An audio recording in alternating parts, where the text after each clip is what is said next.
লাবণ্য ও legion Mymensingh শহরের আনন্দমোহন কলেজে একসাথে পড়ালেখা করে। লাবণ্যর বাড়ি শহরেই, কিন্তু লিজানের বাড়ি গ্রামে। তারা একে অপরকে ভালোবাসে এবং পড়ালেখা শেষ করে তারা নিজেদের পরিবারের সম্মতি নিয়ে বিয়ে করে নেয়। বিয়ের পর লাবণ্য লিজানের গ্রামের বাড়িতে আসে। লিজানের গ্রামের ইউনিয়ন পরিষদে চাকরি হয়, তাই লাবণ্য ও লিজান তার গ্রামে থাকারই সিদ্ধান্ত নেয় এবং সেখানে তারা নতুন সংসার শুরু করে। লিজান ও তার মা খুবই আল্লাভীরু। তারা ঠিকমতো নামাজ আদায় করে এবং ইসলামের বিধানগুলো মেনে চলার চেষ্টা করে, কিন্তু লাবণ্য অতি আধুনিকতার ছোঁয়ায় ধর্মকর্ম খুব একটা মানে না। তবে তার আচার ব্যবহার খুবই ভালো। লাবণ্য, আমাদের গ্রাম তোমার কেমন লাগলো? খুব ভালো লেগেছে। চারিদিকে শান্ত পরিবেশ, শহরের মতো কোনো কোলাহল নেই। আশেপাশের মানুষজনও খুব ভালো। আমার খুব ভালো লেগেছে। আমি আরও ভাবছিলাম তুমি শহরের মেয়ে, হয়তো গ্রামে মানিয়ে নিতে পারবে না। যাক, ভালোই হয়েছে। তাহলে আর আমার তোমাকে নিয়ে টেনশন করতে হবে না, তাই তো? ঠিক তাই। একদিন বিকেলে লাবণ্যর শাশুড়ি তাকে ডাক দেয় এবং তাকে গ্রামের কিছু বিষয়ে সতর্ক করে দেয়। শোনো লাবণ্যমা, তুমি শহরের মেয়ে। এ গ্রামের অনেক কিছুই তোমার জানা নেই। আমাদের গ্রামের পাশের ডোবায় আমরা কেউই সন্ধ্যার পরে যাই না। ওই ডোবার পাশে আছে ঘন বাঁশঝাড়। ওই বাঁশঝাড়ে থাকে এক পাজি জিন। সন্ধ্যার পরে কোনো মানুষ ওই রাস্তা দিয়ে গেলেই ভয় দেখায়, আর শরীর বন্ধ না থাকলে তার ক্ষতি করে। এসব কি বলছেন মা? এগুলো সব কুসংস্কার। তুমি শহরের মেয়ে, জানি এসব বিশ্বাস করবে না, কিন্তু বিষয়টা আসলেই সত্য। এখানে থাকলে এটা তুমিও বুঝে যাবে। শোনো মা, তুমি প্রতিদিন সকালে ও বিকালে সূরা ইখলাস, ফালাক ও নাস তেলাওয়াত করে হাতের তালুতে ফু দিয়ে সারা শরীরে হাত বুলাবে। এতে করে আল্লাহর রহমতে তোমার শরীরে কোনো খারাপ শক্তির কুপ্রভাব পড়বে না। আচ্ছা মা, ঠিক আছে। সেদিন রাতে লাবণ্য তার শাশুড়ি দেওয়া দোয়ার বই পড়ছিল। তখন লিজান তার কাজ থেকে বাড়ি ফেরে এবং লাবণ্যকে জিজ্ঞেস করে, লাবণ্য, এত মনোযোগ দিয়ে কি দেখছ? আর বলো না, মা আমাকে একটা দোয়ার বই দিয়েছে। তোমাদের গ্রামের গল্প শুনলে তো মনে হয় আমি যেন কোনো অন্ধকার যুগে চলে এসছি। উত্তরের ভুতুরে ডোবা, বাঁশঝাড়ের জিন, এগুলো কি এখনো কেউ বিশ্বাস করে লিজান? তুমি শহরের মেয়ে, হয়তো এসব দেখোনি, কিন্তু এখানে সবাই এসব মেনে চলে। তুমি প্লিজ ওই বাঁশঝাড়ের দিকে যেও না। আরে, এসব হলো পুরনো দিনের কুসংস্কার। আমি নিজেই একদিন দেখতে যাব কি আছে ওখানে। তারপর তোমাদের এসব ভুল ধারণা দূর হয়ে যাবে। তাদের কথা বলার মাঝেই হঠাৎ লিজানের ফোন বেজে উঠল এবং সে কথা বলায় ব্যস্ত হয়ে গেল। তাই আর লিজানের লাবণ্যর সাথে এ বিষয়ে কথা হল না। লাবণ্য ও লিজানের সংসার জীবন ভালোই চলছিল, কিন্তু হঠাৎ একদিন লিজানের মা অসুস্থ হয়ে পড়ল। তখন লিজান তার মাকে নিয়ে শহরে গেল চিকিৎসা করতে। লাবণ্যকে বাড়িতে রেখে গেল বাড়ি দেখাশোনা করার জন্য। বাড়িতে কেউ না থাকায় লাবণ্য একা একা বসে থেকে বিরক্ত হচ্ছিল। তাই সে গ্রামের আশেপাশে ঘুরে দেখার চিন্তা করে। ধুর, আর ভালো লাগছে না। সারাদিন একা একা বাড়িতে বসে আছি। যাই, গ্রামের আশেপাশে একটু ঘুরে দেখে আসি, তাহলে সময়টা ভালো কাটবে। এই বলে লাবণ্য বিকেলবেলা গ্রাম ঘুরে দেখতে বেরোল। আশেপাশে একটু হাঁটাহাঁটি করার পর হঠাৎ তার মাথায় এলো ওই ভুতুরে ডোবা আর বাঁশঝাড়ের কথা। তাই লাবণ্য সেদিকে হাঁটতে লাগল। পথিমধ্যে এক বুড়ি মহিলা তাকে ডেকে বলল, কে গো মেয়ে, তুমি লিজানের বউ না? জি, আপনি ঠিকই বলেছেন। তাই অসময়ে ওইদিকে কই যাও? নতুন বউ তুমি। এই ঘোর সন্ধ্যাবেলায় ওই বাঁশঝাড়ের ওইখানে যায়ও না, জায়গাটা ভালা না। আমার ওইদিকে একটা জরুরি কাজ আছে। আমি কাজটি শেষ করে এক্ষুনি বাড়িতে ফিরে যাব। আপনি চিন্তা করবেন না। ঠিক আছে বাপু, বেশি দেরি করো না কিন্তু। আন্ধার বোয়ার আগেই বাড়িতে চইলা যাইও। ঠিক আছে। এই বলে বুড়ি সেখান থেকে চলে গেল। আর লাবণ্যর কৌতূহল আরও বেড়ে গেল। সে হাঁটতে হাঁটতে ওই ডোবার পাশে পৌঁছে গেল। সেখানে দাঁড়ানো মাত্রই তার শরীরে একটি গরম বাতাস লাগল এবং সাথে সাথেই তার শরীরে কাঁটা দিয়ে উঠল। কিন্তু সে তাতেও ভয় না পেয়ে বাঁশঝাড়ের কাছে গেল। সে বাঁশঝাড়ের দিকে তাকিয়ে দেখে ঘন বাঁশঝাড়ের উপর একটি প্যাঁচা বসে আছে। ইতোমধ্যে সূর্য ডুবে গেছে। চারপাশের পরিবেশ একদম স্তব্ধ। মাঝে মাঝে শিয়াল ও প্যাঁচার ডাক শোনা যাচ্ছে।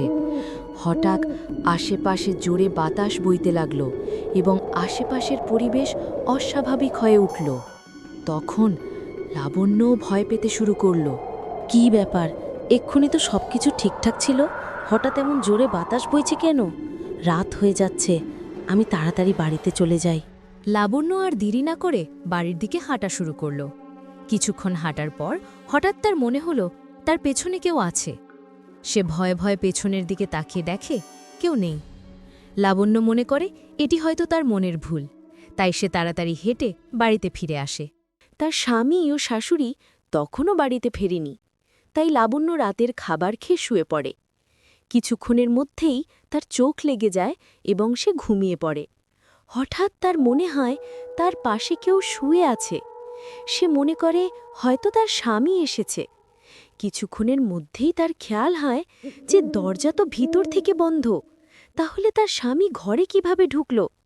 সে ভয়ে ভয়ে চোখ খুলে তাকায় এবং দেখে একটি বিকট হাত পিছন থেকে তাকে জড়িয়ে ধরে আছে। লাবণ্য চিৎকার করে বিছানা থেকে উঠে যায় এবং চোখের পলকেই ওই বিকট ছায়াটি সেখান থেকে অদৃশ্য হয়ে যায়। লাবণ্য আর বিছানায় না শুয়ে চেয়ারের ওপর বসে লেজানকে কল করতে থাকে, কিন্তু তার ফোন বন্ধ দেখাচ্ছিল। হঠাৎ একটি কালো বিড়াল তার কোলে এসে বসে। লাবণ্য এতে অনেক ভয় পেয়ে যায়। সে বিড়ালটিকে ছুঁড়ে ফেলে দেয় এবং বিড়ালটি জানালা দিয়ে বাইরে চলে যায়। কিছুক্ষণের জন্য সবকিছু শান্ত হয়ে যায়। চারদিক স্তব্ধ নীরব। রাতের অন্ধকার যেন আশেপাশের ক্ষুদ্র শব্দগুলোকে আরও ভয়ঙ্কর করে তুলেছে। হঠাৎ লাবণ্য বাইরে থেকে একটি ছোট বাচ্চার কান্নার শব্দ শুনতে পায়।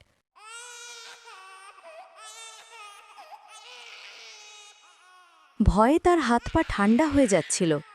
সে কান্না করতে শুরু করে এবং সাহায্য চাইতে থাকে, কিন্তু তার আশেপাশে কোনো মানুষজন ছিল না, তাই কেউ তার চিৎকার শুনতে পায় না। কিছুক্ষণ পর লিজান এসে দরজা ধাক্কা দেয় এবং লাবণ্যকে দরজা খুলতে বলে।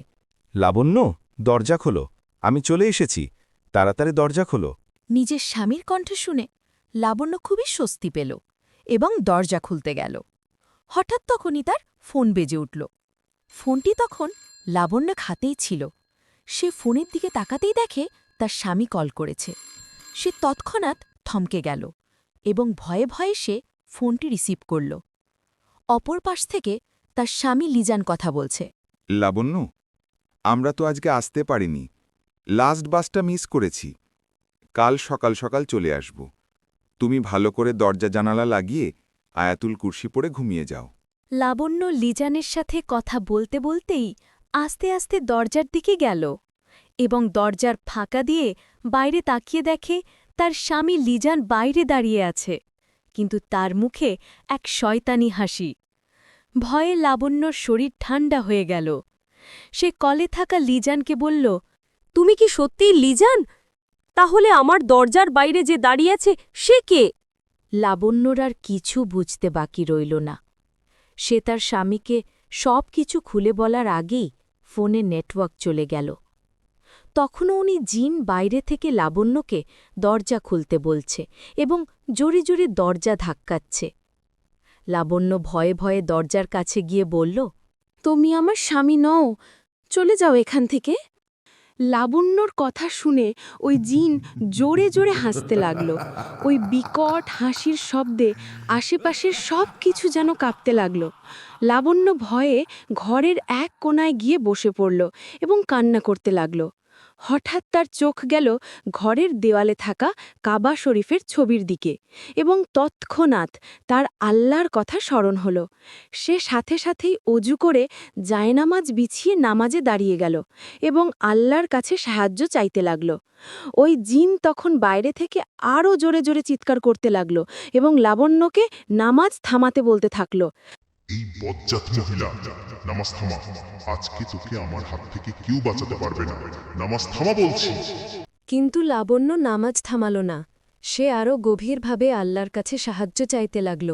হে আল্লাহ, দয়া করে আমাকে এই শয়তানের হাত থেকে বাঁচিয়ে দাও এরপর থেকে আমি একদম ভালো হয়ে যাব, তোমার সব আদেশ নিষেধ মেনে চলব। আজকের মতো আমাকে এই জিনের হাত থেকে বাঁচিয়ে দাও। লাবণ্যর নামাজের জন্য ওই জিনের খুবই কষ্ট হতে থাকে। সেই জিনটি লাবণ্যকে গালাগালি দিয়ে নামাজ থামাতে বলতে লাগল, কিন্তু লাবণ্য নামাজ চালিয়ে যায়। এতে করে ওই জিনটি আর সহ্য করতে না পেরে সেখান থেকে চলে যায় এবং যাবার সময় সে লাবণ্যকে হুমকি দিয়ে যায় এই বলে যে, আজকে তুই নামাজের কারণে বেঁচে গেলি, কিন্তু এখানেই সব শেষ নয়। আমি আবার আসবো, সেদিন তোকে কে বাঁচাবে? জিনটি চলে যাওয়ার সাথে সাথে সবকিছু শান্ত হয়ে যায়। লাবণ্য হাফ ছেড়ে বাঁচে। তখন সে বুঝতে পারে তার শাশুড়ি ও গ্রামের লোক কেন তাকে সাবধান করেছিল। পরদিন সকালে লাবণ্যর স্বামী ও শাশুড়ি বাড়ি ফিরে আসলে লাবণ্য কাঁদতে কাঁদতে তাদের কাছে সব ঘটনা খুলে বলে এবং তাদের কথা না শোনার জন্য মাফ চায়।